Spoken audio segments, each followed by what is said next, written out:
Artigo 96. O valor das sanções impostas ao litigante de má-fé reverterá em benefício da parte contrária e o valor das sanções impostas aos serventuários pertencerá ao Estado ou à União. Artigo 97. A União e os Estados podem criar fundos de modernização do Poder Judiciário, aos quais serão revertidos os valores das sanções pecuniárias processuais destinadas à União e aos Estados e a outras verbas previstas em lei. Seção 4. Da gratuidade da justiça.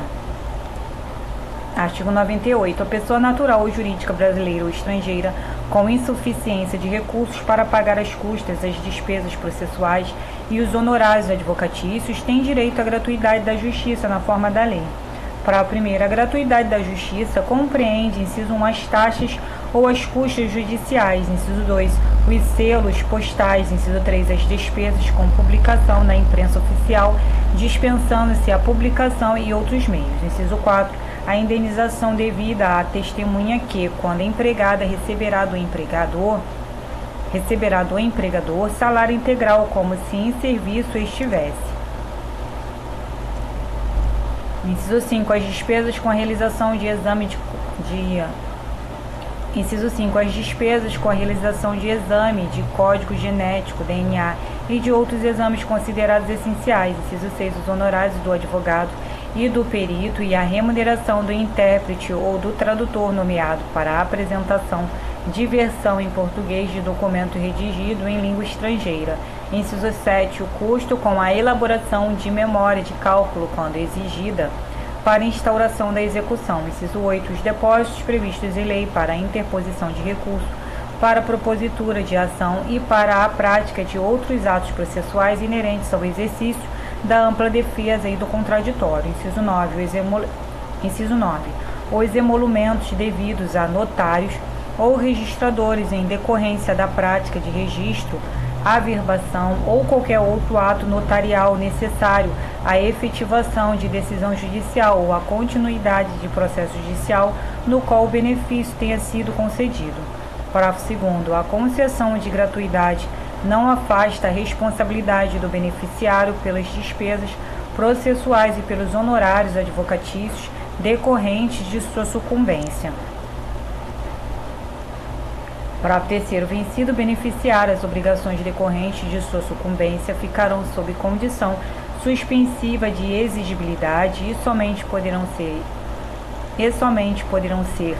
executadas se, nos 5 anos subsequentes ao trânsito em julgado da decisão que as certificou, o credor demonstrar que deixou de existir a situação de insuficiência de recursos que justificou a concessão de gratuidade, extinguindo-se, passado este prazo, tais obrigações do beneficiário. Parágrafo 4º. A concessão de gratuidade não afasta o dever de o beneficiário pagar, ao final, as multas processuais que lhe sejam impostas.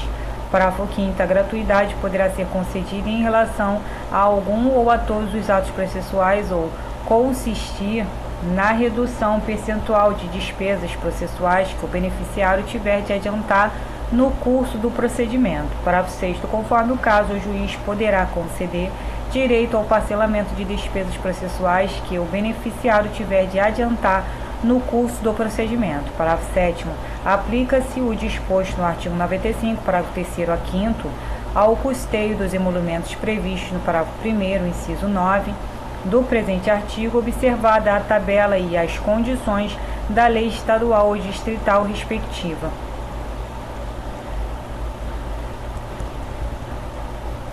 Parágrafo 8º.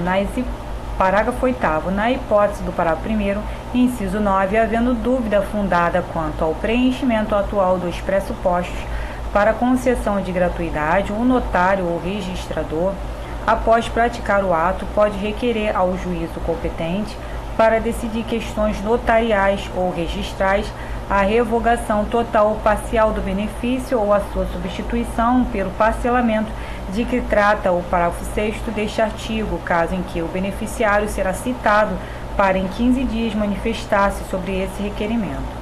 Artigo 99. O pedido de gratuidade da Justiça pode ser formulado na petição inicial, na contestação, na petição para ingresso de terceiro no processo ou em recurso.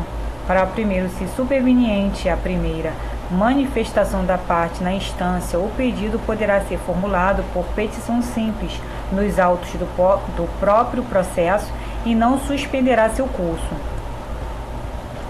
Segundo o juiz, somente poderá indeferir o pedido se houver nos autos elementos que evidenciem a falta dos pressupostos legais para concessão de gratuidade, devendo, antes de indeferir o pedido, determinar à parte a comprovação do preenchimento dos referidos pressupostos.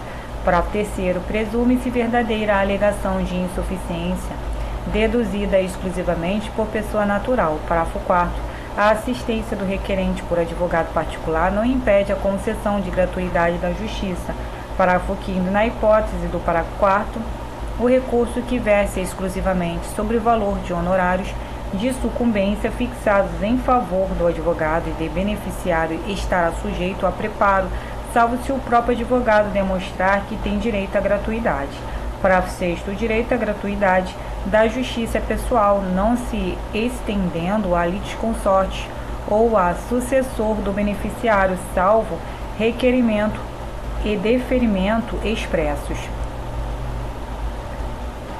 Parágrafo 7º. Requerida a concessão de gratuidade da Justiça, em recurso, o recorrente estará dispensado de comprovar o recolhimento do preparo, incumbindo ao relator, neste caso, apreciar o requerimento e, se indeferi-lo, fixar prazo para a realização do recolhimento.